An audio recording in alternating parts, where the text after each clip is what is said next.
Okay, a very good morning, class. Today we start the next topic from our chapter number 6, that is tissues. The chapter is all about tissues, and the last lecture also we have discussed about the meristematic tissues and the permanent type of some of the type of the permanent tissues from the portion of the plant tissues. Now we will discuss about the xylem and phloem. So before starting the topic, you have to know what are xylem and phloem and what are these cells, how they are different from other type of cells. So basically, xylem and phloem are the very significant type of tissues, and they are mainly present in the very complex type of plants.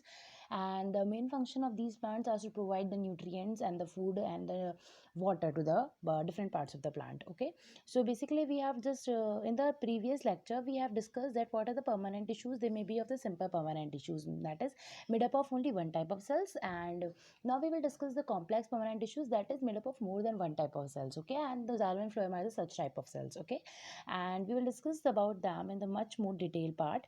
Okay, this is the diagram which is showing how xylem look like and what are the different cells which made up of the xylem tissue. Okay, the xylem is made up of the tracheids, the vessels, and the xylem parenchyma. Okay, now the tracheids and vessels, these are the thick walls, and some of them are just dead inside. That is metabolic rate in between them are zero. And tracheids and vessels are very tubular structures. You can see them. The pits are just present in them, which are helping. Uh, Holes which are just help in them the transfer of the water and the nutrient to different parts of the plant.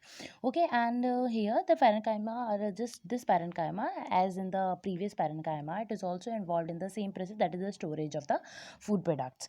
Okay, and the food parts, okay, basically, and the storage of food and help in the sideways conduction of water as well, and fibers are the very supportive in function. Okay, so this is about the xylem and what does xylem look like, and this is the diagram which is clearly shows and how the xylem is made up of and how it is present inside the cells. Okay, now inside the plant body, so basically the roots having the very much quantities of the xylem, and above this, wherever the plant and nutrients are needed, the xylem tissues are present here. Okay, now we will just move to the next type of tissue here, which is the phloem.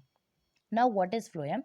Phloem is also another type of the tissue which is made up of four type of cells, basically, that is sieve tubes, companion cells, parenchyma fibers, and fa- phloem parenchyma. Okay, sieve tubes are actually the tubular cells which perforated walls, means the holes and the pits are present in between them.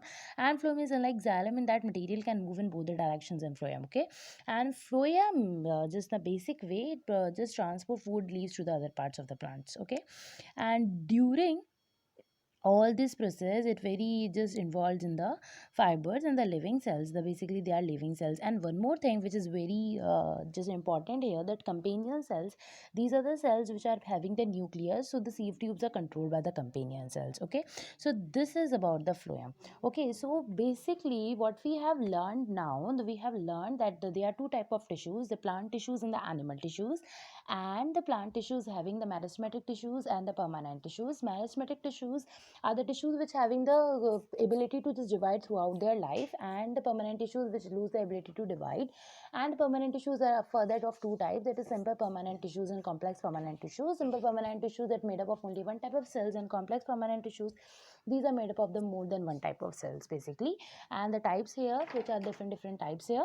So we will just move to the next, which are the next topic from our chapter, that is the animal tissues, and the basic next chapter, which is the topic, sorry, and it is animal tissues. And now what are animal tissues? Animal tissues are basically the tissues which are present inside the body of a organism. Okay, now we are just not talking about the animal, the name is animal tissues, but the same tissue is present in the human also. Okay, so in a general we name this animal tissues. Okay, so this is about the animal tissue.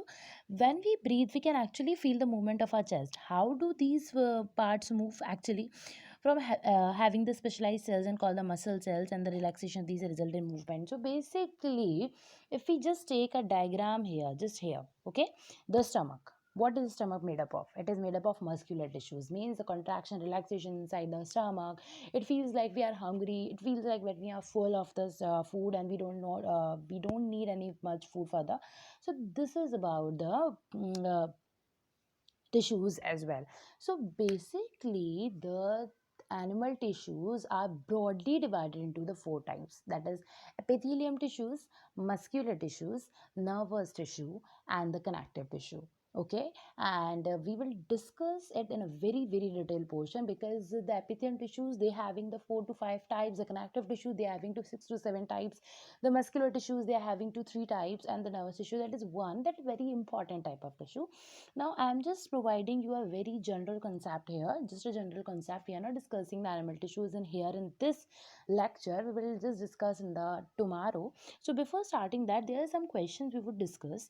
Name type of the simple tissues. What are simple tissues? Simple tissues means what? Simple tissues consisting of only one type of tissues. So maybe it is of the sclerenchyma, collenchyma, or the parenchyma. So answer is this.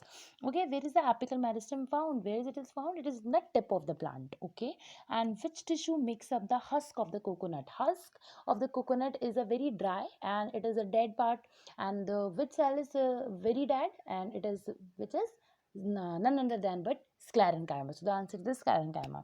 And what are the constituents of the phloem? What is the phloem is made up of? So it is mainly made up of what? Sieve tubes, companion cells, the phloem parenchyma. Okay, so these are about the constituents of the phloem. So these are about the xylem and the phloem. So we will discuss the later in the next lecture.